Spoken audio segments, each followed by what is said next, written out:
জামাতের জাতীয় সমাবেশ ঘিরে একটা জিনিস লক্ষ্য করা গিয়েছে,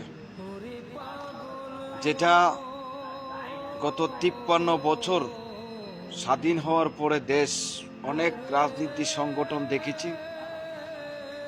আমার বয়স যতটুকু হয়েছে এর ভিতরে অনেক রাজনীতি সংগঠন দেখতেছি, ক্ষমতায় আসে, ক্ষমতার থেকে বিতাড়িত হয়। কিন্তু আজকে একটা জিনিস লক্ষ্য করা গেল, এই জাতীয় সমাবেশে জামাতে ইসলামের তাদের কোনো ব্যানার নেই এবং পোস্টার নেই, তাদের কোনো নেতার ছবি নেই।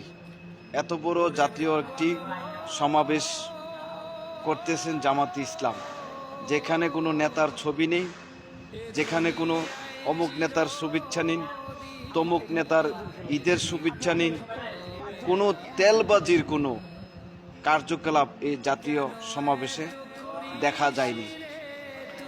আমার যতটুকু বয়স হয়েছে বাংলাদেশে বেড়ে উঠতে গিয়ে আমি বহু দলের চামচাগিরি দেখেছি।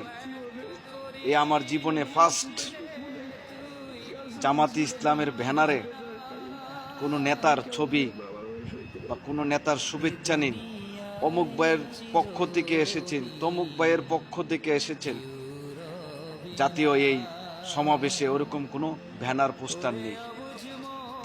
ওনাদের শুধু একটাই দেখতে পাইলাম, দাঁড়িপাল্লা এবং ওনাদের যে একটি রাজনীতির পতাকা আছে সেটাই তাদের কর্মীদের মাঝে দেখা গেল। কাজে এখানে প্রমাণ করে তারা যে আসলে ইনসাফের রাজনীতি করবেন। এবং আপনারা অনেকে হয়তো আমার এই কথাগুলি শুনলে সেই ফ্যাসিস্ট সরকারের কিছু কুলাঙ্গারদের মতন হয়তো আবার বলবেন আমি জামাতে ইসলাম করতেছি। আমি বাংলাদেশের কোনো রাজনীতি সংগঠনের সাথে জড়িত নই এবং অদূর ভবিষ্যতে কোনো রাজনীতি করব বলে এরকম কোনো চিন্তা ভাবনা নেই। কারণ যে ব্যক্তির নুন আনতে পান্থা জোড়ায় সে আবার জনগণের সেবা করবে কি দিয়ে? আর নীতিটা হয়তো থাকতে পারে, কিন্তু রাজনীতি করতে গেলে যে তেলবাজি করতে হবে সেটা আমার পক্ষে সম্ভব নয়। তবে একটা জিনিস ভালো লেগেছে, জাতীয় এই জামাতে ইসলামের জাতীয় সমাবেশে কোনো নেতার কোনো ব্যানার ফেস্টরে কোনো ব্যক্তিকে তেল মারতে দেখতে পেলাম না। এটা থেকে অন্তত পক্ষে বাংলাদেশে বৃহত্তম যে সকল রাজনৈতিক দল আছেন আপনারা দাবি করেন এই জামাতে ইসলামের একটা এই মিছিল থেকে, একটা সমাবেশ থেকে শিখে নেন। জামাতে ইসলামকে ট্যাগ লাগাইতে জানেন, কিন্তু তাদের মতন আদর্শ করে রাজনীতি শিখতে পারেন না। এটাই বাস্তব। ভালো থাকবেন।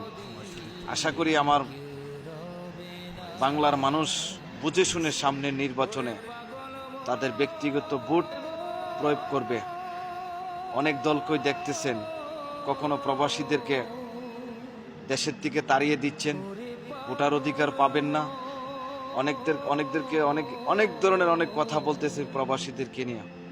আর যে একমাত্র জামাতে ইসলামী, তারা প্রথম দাবিতে রেখেছেন যে প্রবাসীদেরকে অধিকার দিতে হবে এবং প্রবাসীদের ভোটারের অধিকার আমরা দেব যদি ক্ষমতায় আসতে পারে। তাই বুঝে শুনে বাংলাদেশের মানুষকে তেলবাজি ছেড়ে দিয়ে আপনি আপনার নৈতিকতাকে কাজে লাগাবেন ভোটেরই মাধ্যমে। আল্লাহ হাফিজ।